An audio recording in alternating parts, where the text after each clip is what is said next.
Jésus est vivant, il est vraiment ressuscité. C'est le 3e jour que Marie-Madeleine va au tombeau et joie, elle le voit ressuscité. Et Jésus l'envoie vers ses frères annoncer la bonne nouvelle. Alors parfois vous venez à la prière pour les malades, mais sur le coup, le jour même, il n'y a rien qui se passe apparemment. Mais soyez dans la foi, tout ce que vous avez demandé, eh bien le Seigneur l'exauce. Et parfois, il arrive que la grâce se manifeste, devient vraiment visible et manifeste que plus tard, et parfois souvent même, ça arrive le 3e jour, le jour de la résurrection. Et c'est le cas de Rolande que nous écoutons aujourd'hui. Eh bien, c'est le 3e jour que Jésus s'est manifesté. Oui, c'est vrai. Et je voudrais rendre grâce au Seigneur. Je suis tombée, j'ai fait un vol plané de 3 marches. Je suis tombée face contre terre. Donc j'avais des amis qui étaient à côté de moi et qui m'ont relevée. En me relevant, j'avais le visage tuméfié. J'avais du sang dans les yeux, j'avais du sang dans les oreilles, j'avais tout le côté gauche paralysé. Quand je suis restée comme ça pendant 7 mois. À souffrir, à pas pouvoir me relever, tout ça.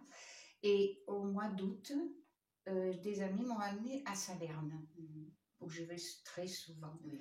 Et à Salerne, nous avons assisté à la messe, au passage du Saint-Sacrement. Et quand Jésus s'est approché de moi et que le Père Hippolyte me l'a présenté sur le front, j'étais très contente. D'ailleurs, j'ai eu des larmes dans les yeux. Et après la prière, je suis rentrée chez moi. On est rentré dans la joie, parce que ça nous avait redonné beaucoup de joie même. Et arrivée chez moi, le lendemain, je n'ai rien ressenti. Mais le 3e jour, je me suis sentie fatiguée le soir et je me suis dit, va te coucher parce que tu dois avoir quelque chose. Je me suis donc allongée dans mon lit. Il devait être 19h le soir. Et je me suis endormie de suite.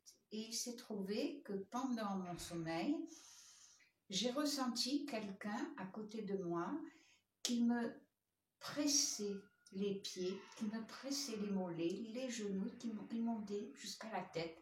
Et une chaleur intense. La pression est redescendue sur ma poitrine. Et là, j'avais l'impression d'étouffer. J'ai l'impression de mourir même. Et je me suis réveillée, j'ai allumé ma lumière, je suis restée au moins 2 heures sans pouvoir me rendormir, mais quand même je me suis endormie. Et le lendemain matin, quand je me suis relevée, je me suis rendu compte que je n'avais plus rien, que je marchais normalement, que j'avais mes yeux normaux, plus de sang dans les yeux, que mon bras bougeait, parce que j'avais tout le côté bloqué, et tout bougeait. Et j'étais vraiment contente. Et je remercie le Seigneur de cette guérison parce que je ne pensais pas m'en sortir toute seule, mais heureusement qu'il est là. C'est beau, vous voyez, le Seigneur est vraiment vivant, il agit, pas toujours au moment où on l'attend, mais ce qui compte, c'est que nous fassions un acte de foi. Seigneur, je crois en toi, je crois que tu entends ma prière et que tu peux tout. Voilà. Donc maintenant, nous allons nous tourner vers Notre-Dame de Clarté. Oui, Marie. Et on va prier. Vers notre Mère du ciel.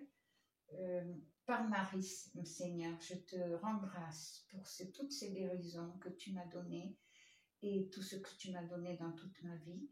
Je te prie surtout pour tous nos frères et sœurs qui sont en souffrance. Et viens, Seigneur, par ton esprit, envoie-leur ton esprit pour les fortifier. Viens les toucher toi-même. Touche-les à la racine de leur mal et délivre-les, Seigneur. Amen. Viens, Seigneur, oui, Seigneur, viens poser ta main guérissante sur chacun d'entre eux. Viens restaurer les corps. Viens redonner la force. Viens redonner la vie. Viens guérir ceux qui sont malades. Viens, Seigneur, agis maintenant. En ton nom, Jésus, je te le demande. Pour ta gloire, Seigneur. Amen.